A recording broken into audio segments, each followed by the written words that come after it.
Pernah kepikiran nggak, uang itu apa sih sebenarnya? Nah, dalam beberapa menit ke depan, kita akan menelusuri perjalanannya yang luar biasa. Mulai dari koin emas kuno sampai ke kode digital, dan kita bakal cari tahu, gimana sih pandangan prinsip-prinsip Islam soal ini semua? Jadi, gimana ceritanya kita bisa sampai di titik ini? Perjalanan dari emas fisik ke kode digital ini bukan cuma soal teknologi loh. Ini tuh cerita tentang kepercayaan, tentang nilai, dan tentang pencarian keadilan. Yuk kita bedah bareng-bareng. Oke, ini dia agenda kita. Kita mulai dari yang paling dasar yaitu uang asli. Terus kita lanjut lihat eksperimen besar bernama uang fiat, baru deh kita bahas soal Bitcoin sebagai jawaban digitalnya. Gak lupa juga, kita bakal lihat perdebatan fatwa yang seru, dan terakhir, kita kasih kerangka berpikir buat kita semua. Udah siap? Langsung aja kita mulai dari yang pertama. Jauh sebelum ada uang kayak sekarang, orang-orang itu pakainya barter. Misalnya nih, kamu punya ayam, saya punya bumbu. Tukeran deh. Simpel kan? Tapi ini ribet banget, nggak fleksibel. Makanya kita butuh solusi yang lebih oke. Dan solusinya? Ya, logam mulia, emas dan perak. Nah, inilah dia, dinar dan dirham. Ini bukan sekedar koin biasa ya. Ini nilai yang beneran ada wujudnya.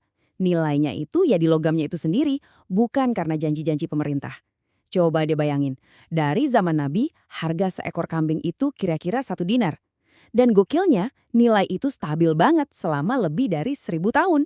Emas itu emang keren banget sih, karena langka, nilainya awet, dan bisa jadi pelindung dari inflasi. Tapi ada tatinya nih, emas itu nggak praktis. Coba deh bayangin, mau beli koki pakai serpihan emas? Susah banget kan?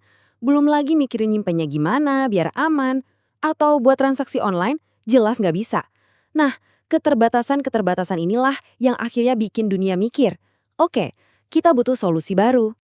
Nah, buat ngatasin masalah kepraktisan emas tadi, dunia akhirnya memulai sebuah eksperimen raksasa, uang kertas, atau yang kita kenal sebagai uang fiat. Ini perubahan yang benar-benar fundamental loh, dari uang yang punya nilai intrinsik jadi uang yang cuma dijanjikan punya nilai. Jadi uang fiat itu ya kayak dolar atau rupiah yang ada di dompet kita sekarang. Intinya itu cuma selembar janji. Nilainya itu bukan di kertasnya, tapi murni di kepercayaan kita semua sama pemerintah yang nyetak. Kita percaya aja gitu pemerintahnya nggak bakal bangkrut. Jadi ya, ini sistem yang 100% dibangun di atas kepercayaan. Momen paling pentingnya itu terjadi di tahun 1971. Sebelum tahun itu, dolar AS itu di-backup sama emas. Ada jaminannya. Tapi Presiden Nixon waktu itu secara sepihak mutusin hubungan itu. Tiba-tiba Bank Sentral jadi bisa nyetak uang seenaknya tanpa batas. Hasilnya, ya bisa ditebak, harga emas langsung meroket dan dari situlah era inflasi modern yang kita rasain sampai sekarang ini dimulai. Kutipan ini benar-benar pas banget. Keputusan di tahun 1971 itu bukan cuma cerita sejarah ya, dampaknya itu nyata. Inflasi yang terus-terusan bikin nilai uang di dompet kita makin lama makin turun sampai detik ini.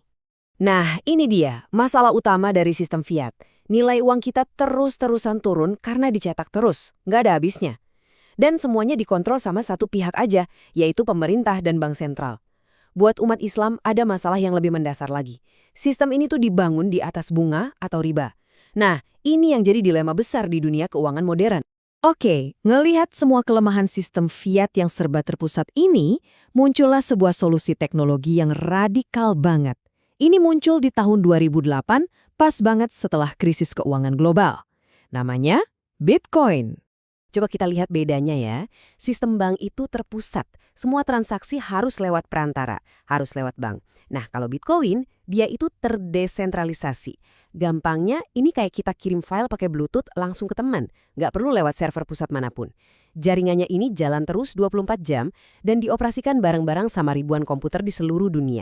Ini nih yang bikin Bitcoin jadi revolusioner, terutama satu hal ini. Jumlahnya terbatas. Cuma bakal ada 21 juta Bitcoin. Titik. Selamanya. Ini kelangkaan yang dijamin sama matematika. Jadi ini kayak usaha buat meniru sifat terbaiknya emas, tapi di dunia digital. Nggak ada lagi tuh ceritanya bank sentral bisa nyetak seenaknya. Nah, ini argumen yang provokatif banget kan? Idenya gini, sistem yang jumlahnya tetap dan nggak bisa dimanipulasi kayak Bitcoin justru dibilang lebih sejalan sama prinsip keadilan dalam ekonomi Islam. Lebih adil dibanding sistem fiat modern yang nilainya terus-terusan digerus karena uangnya dicetak tanpa henti. Tentu aja, namanya juga teknologi baru, Bitcoin dan kripto ini langsung memicu perdebatan panas di kalangan ulama. Pertanyaannya jadi simpel, ini tuh alat keuangan yang sah atau cuma bentuk spekulasi baru yang dilarang? Dan ternyata jawabannya nggak salah tuh. Di Indonesia sendiri MUI bilang haram. Alasannya buat melindungi masyarakat dari spekulasi. Tapi di sisi lain, NU Yogyakarta malah bilang boleh setelah diskusi yang mendalam banget soal teknologinya. Sementara itu, Malaysia ngambil jalan tengah. Mereka bikin regulasi, jadi dianggap halal kalau diawasi. Nah, perbedaan-perbedaan ini nunjukin kalau isunya emang kompleks banget. Tapi poin pentingnya tuh ini, beda pendapat itu bukan berarti bingung atau kacau, ya. Justru sebaliknya, ini tuh ciri khas dari tradisi intelektual Islam yang hidup dan dinamis. Jadi, pas ketemu inovasi baru yang rumit, wajar banget, bahkan sehat, kalau para ulama punya kesimpulan yang beda-beda, hasil dari ijtihad mereka masing-masing. Terus, dengan banyaknya pendapat yang beda-beda ini, gimana dong caranya kita sebagai seorang muslim ngambil keputusan? Nah, untungnya, Islam itu ngasih kita semacam toolkit atau perangkat buat berpikir secara sistematis. Ini dia 4 sumber utamanya. Pertama, kita lihat Al-Quran dan Sunnah.